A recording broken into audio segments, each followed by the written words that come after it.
Nilima cooking show থেকে আজকে বানাতে চলেছে। এই যে আমি কাউ ফলটাকে কালকে ফলটাকে মাখা করেছিলাম, আমি আজকে এই খোলাটাকে বানাচ্ছি টক। এই রেসিপি কীভাবে বানাচ্ছি আপনারা দেখতে থাকুন। আমি এখন কেটে রেডি করব আগে ফার্স্টে, তারপর আমি কীভাবে বানাবো আপনারা দেখুন।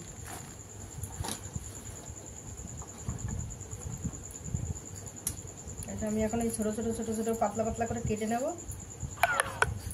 এই যে এইভাবে কাটবো, সব এক এক করে কেটে নেব পুরো ঝিরিঝিরি করে।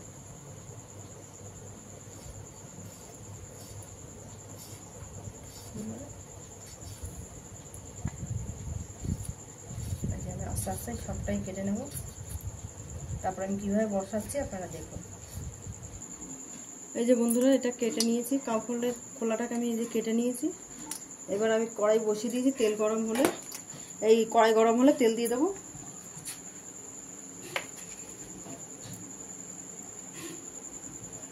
পরিমাণ মতো তেল দিয়ে দিলাম। হয়ে গেছে বন্ধুরা তেল গরম, আমি দিয়ে দিচ্ছি পরিমাণ মতো সরষে ফোড়ন।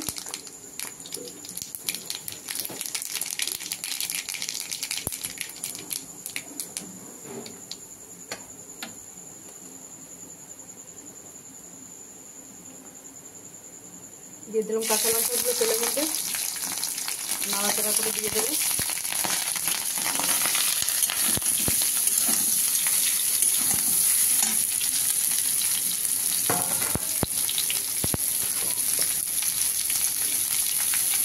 দিয়ে দিচ্ছি পরিমাণ মতো নুন,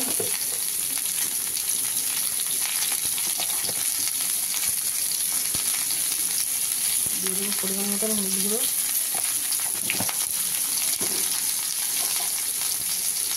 এবার নাড়াচাড়া করে অল্প একটু জল দিয়ে আমি ঢাকা দিয়ে দেবো।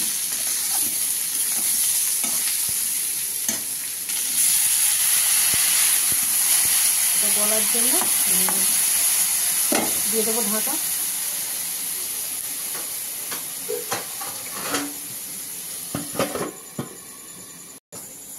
সুন্দর গলে গেছে একদম। এবার আমি দিয়েছি 1 চামচ মতন মিষ্টি, কারণ খুব টক হয় তো একটু মিষ্টি মিষ্টি হলে ভালো লাগে। এবার আমি এটাকে নাড়াচাড়া করে একদম শুকিয়ে তেল বের করে আনবো।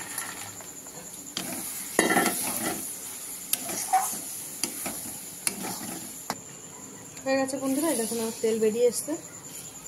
এবার আমি নিভিয়ে দিচ্ছি গ্যাস, নামিয়ে দেবো। দেখুন বন্ধুরা, এই কাউ ফলের এই যে খোলাটা আমি টক বানিয়েছি, টক ঝাল মিষ্টি। আপনাদের ভালো লাগলে আপনারা এরকম বানিয়ে খেতে পারেন। নীলিমা কুকিং শোটিকে আপনারা সাবস্ক্রাইব, লাইক, কমেন্ট, শেয়ার করে দেবেন। ইউটিউবে আর ফেসবুকের বন্ধুরা আপনারাও লাইক, কমেন্ট, শেয়ার করে দেবেন। আর নীলিমা কুকিং শো বলে পেজ খোলা আছে, সেখানে আপনারা ফলো করে লাইক, কমেন্ট, শেয়ার করে দেবেন। আর একটু কমেন্ট করবেন বন্ধুরা, না হলে আমি জানতে পারবো না আপনাদের ভালো লেগেছে কিনা।